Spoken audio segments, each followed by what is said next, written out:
This week certainly has been very busy, Eric. We've been tracking some chances for showers and storms each and every day so far, and we also do have fair amounts of humidity and heat underway. Right now, a live look as you look towards downtown Louisville from University of Louisville campus. 98 currently for the feels like temperature in the city limits, and you can see our actual air temperature as we hit the noon hour soaring into the middle to upper 80s. Some of the coolest spots on this map are found in Madison and Carrollton, but regardless, all of us are really feeling that heat outside. Feels like we're at 100 flat in Jasper. Notice the pink shaded area. That's where feels like temperatures are above 100 degrees. And there actually is an excessive heat warning posted for our friends just to the south and west of us. That is where the dangerous heat is in full force. Now, these counties highlighted in orange, that includes areas like the Jasper area just to the south of there, Hardinsburg, Litchfield. These are all heat advisory counties. That goes until the remainder of the day today. Notice in Louisville, we are not in a heat advisory quite yet, but I wouldn't be surprised if the National Weather Service does issue one later on this afternoon. We're also watching a decaying area of storms to the north and west. Earlier on, it was severe in southeastern Iowa. Now we're just looking at some good old rain showers staying to our north, but things could be changing as we get you into later on this evening. So in a few more minutes, I'm actually going to be talking more about futurecasts with the timing of these storms into the evening and what it means for the remainder of your day and basically the remainder of your week. Eric, all the more reason for everybody to stick around for that weather impact team forecast. Do just that, Sam. Thank you. A Norton Commons pediatrician who tried to hire a hitman to kill her ex-husband is expected to be sentenced within the hour. Since court started this morning, we do know that Stephanie Russell's ex-husband was in court and talked about the impact of the harassment from Russell. Federal prosecutors say in 2022, Dr. Stephanie Russell agreed to pay an undercover FBI agent $7,000 to kill her ex-husband, Rick Crabtree. Investigators also said Russell harassed and stalked her ex-husband during custody hearings between December 2018 and August 2019. Prosecutors said after pleading guilty in April, Russell reached out to fellow inmates again, looking for someone to kill her ex. Today, her ex-husband requested the maximum sentence possible. She faces upwards of 15 years in prison. New here at noon, the city of Jeffersonville is taking over response to fires and other related emergencies in Utica. The city says the Jeffersonville Board of Public Works and Safety approved the automatic aid agreement today. That means the Jeffersonville Fire Department will respond to any address within the Utica Township Fire District. The department will respond to fires, rescues, and medical calls where the patient is unconscious or unresponsive. Clark County has experienced EMS staffing issues for months, and just this month, Clark County commissioners voted to begin discussions to potentially replace New Chapel EMS as the county-wide ambulance provider.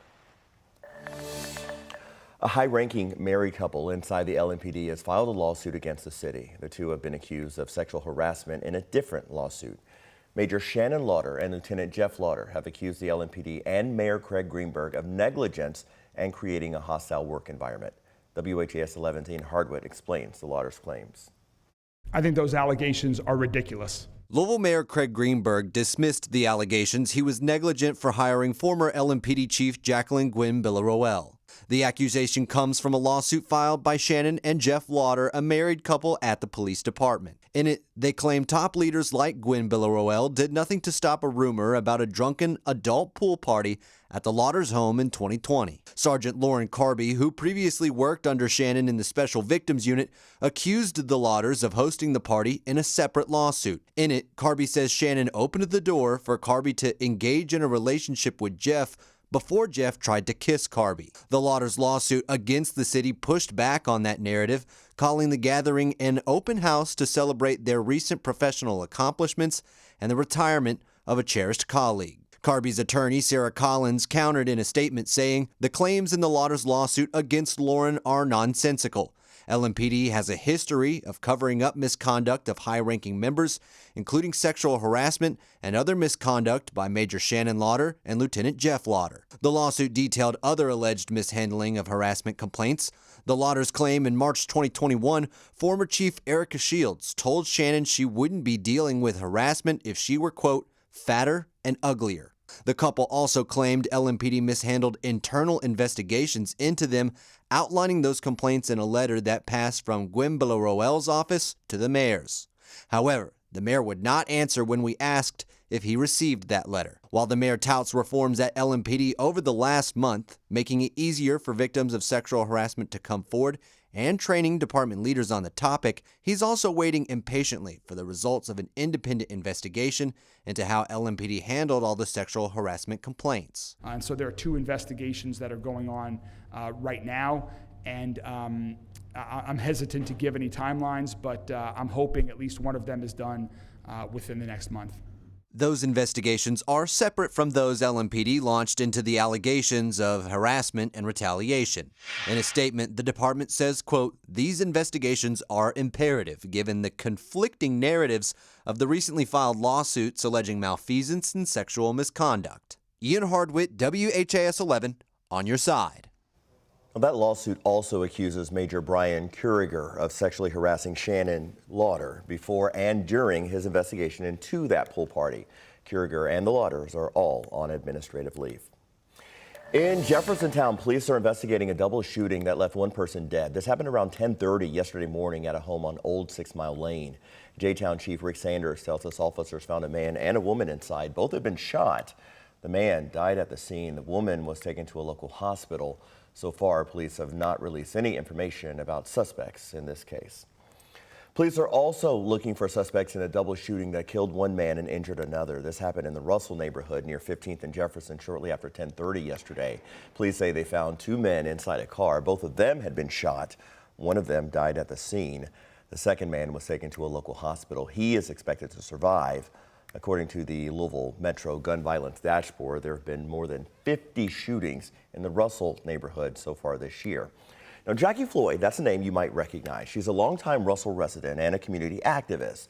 She says violence is not something that's limited to just one neighborhood. The violence is just not happening on this side of 9th Street. It's happening all over Metro Louisville. We have to start when the children are younger. We have to make sure that people are earning a livable wage. We have to make sure that their mental health needs are being addressed. The LMPD says as of right now there are no suspects, so if you have any information, you're urged to call that anonymous tip line at 574-LMPD. So we've got a major update on a homicide case out of eastern Kentucky. Police have made several arrests in the case of Amber Bradin. In June of last year, the 39-year-old was found dead inside a home in Floyd County, Kentucky. She'd been brutally attacked.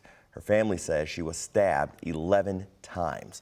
Kentucky State Police confirmed they made 3 arrests in the case yesterday afternoon. The first was Michael McKinney III. He's 24. Police have charged him with murder and tampering with evidence. His father, 56-year-old Dr. Michael McKinney, was also arrested along with 23-year-old Josh Mullins. They are charged with tampering with evidence. State troopers were also spotted at Dr. McKinney's dental office yesterday and were seen taking multiple people into custody. To southern Indiana now, where former Clark County Sheriff Jamie Knoll and his wife Misty have turned over thousands of dollars worth of jewelry to Indiana State Police.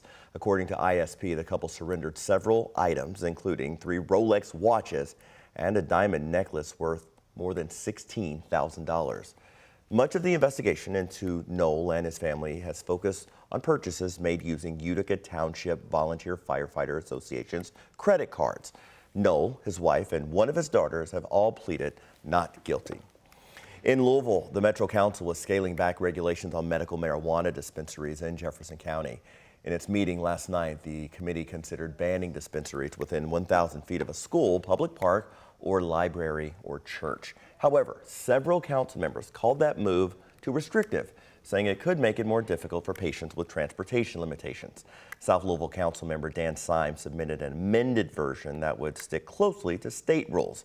It would only ban dispensaries within 1,000 feet of an educational building or child care center.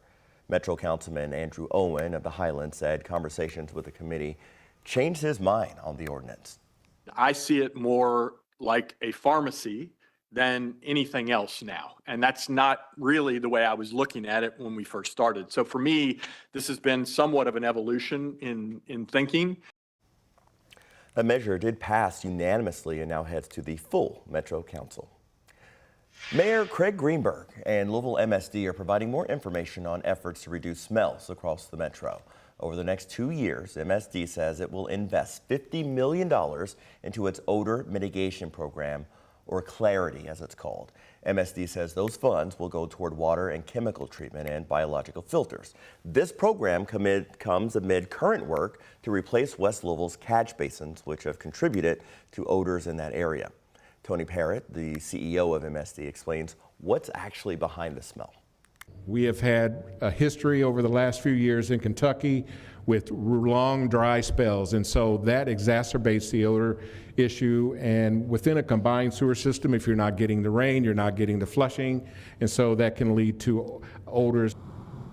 MSD has sent over 50,000 letters to residents, specifically in West Louisville, regarding public meetings. The next one is on August 27th.